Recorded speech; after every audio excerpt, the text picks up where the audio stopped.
Praise lord. దేవుని ఉన్నతమైన నామమునకు మహిమ కలుగును గాక. ప్రభు పేరట మీ అందరికీ హృదయపూర్వక వందనాలు. ఈ ఉదయకాలము దేవుని వాక్యాన్ని విందాం.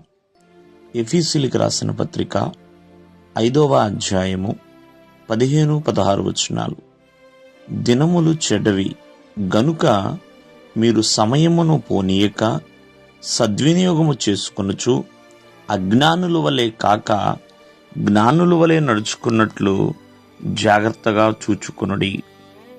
ప్రియమైన వర్లరా, ఈ అమూల్యమైన వాక్యము ప్రతి ఒక్క మనిషి జీవితానికి ఎంతగానో ఉపయోగకరంగా ఉంటుంది. సమయము అందరికీ ఒకే విధంగా ఉండొచ్చేమో, కానీ అందరి సమయము ఒకే రకంగా ఉండదని. మనిషిని బట్టి, తను చేస్తున్న పనిని బట్టి, తను కలిగి ఉన్న స్థితిని బట్టి, సామర్థ్యాన్ని బట్టి సమయముకున్న విలువ అనేది పెరుగుతూ ఉంటుందండి.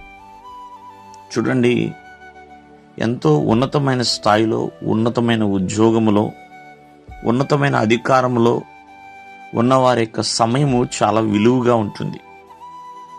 వారు ఎవరినైనా పలకరించాలన్నా, ఎవరితోన్నా గడపాలన్నా, ఎక్కడికైనా వెళ్ళాలన్నా సమయాన్ని బట్టి ఖచ్చితంగా పాటిస్తారు. ఈ రోజున సమయం అనేది ఈ సృష్టిలో చాలా విలువైందండి. మనిషికిచ్చిన, దేవుడిచ్చిన గొప్ప ఆస్తి ఏదన్నా ఉందంటే సమయమే. ఈ భూమి మీద ఎంత కాలము మనం బ్రతుకుతున్నాం, ఆ కాలము వెలగట్టలేనిదండి. చూడండి, ఒక మనిషి తను ప్రాణం కోల్పోతున్నానని తెలిసి బ్రతకటానికి ఎంతైనా ఖర్చు పెట్టొచ్చేమో. ఎందుకంటే ఈ భూమి తను బ్రతకాలి, ఇంకా సమయాన్ని గడపాలి అని కోరుకుంటూ ఉంటాడు. కాబట్టి సమయాన్ని పోనీయవద్దు అని దేవుని యొక్క వాక్యం సెలవిస్తుంది. 2, ఆ సమయాన్ని సద్వినియోగము చేసుకోవాలి, దుర్వినియోగము కాదండి. ఒకవేళ అజ్ఞానిగా ప్రవర్తిస్తావేమో, దేవుడు మీకు ఇచ్చిన సమయంలో జ్ఞాని వలె నడువు, అలా ఉండునట్లుగా జాగ్రత్తగా చూసుకోండి అని దేవుని యొక్క వాక్యం సెలవిస్తుంది. ప్రియమైన వాళ్ళారా, కావున చాలామంది భోజనం చేయడానికి కూడా సమయం లేదు అంటూ ఉంటారు. దానివల్ల ఆరోగ్యం పాడైపోతుందండి. కావున ఈ ఉదయకాలం ముందు ఆలోచించండి.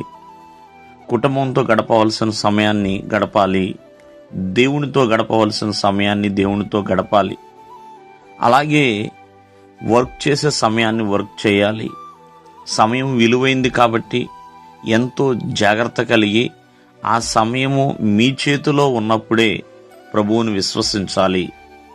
కావున ఎంతో జాగ్రత్త కలిగి చూచుకోండి అని బైబిల్ యొక్క వాక్యము సెలవిస్తుంది. సమయం ఎప్పుడూ కూడా విలువైనదే. కాలాలు ఎన్నైనా మారనివ్వండి, సమయం విలువ ఎప్పుడూ తగ్గదు. దేవుడు మిమ్మల్ని ఆశీర్వదించును గాక. ఆమేన్.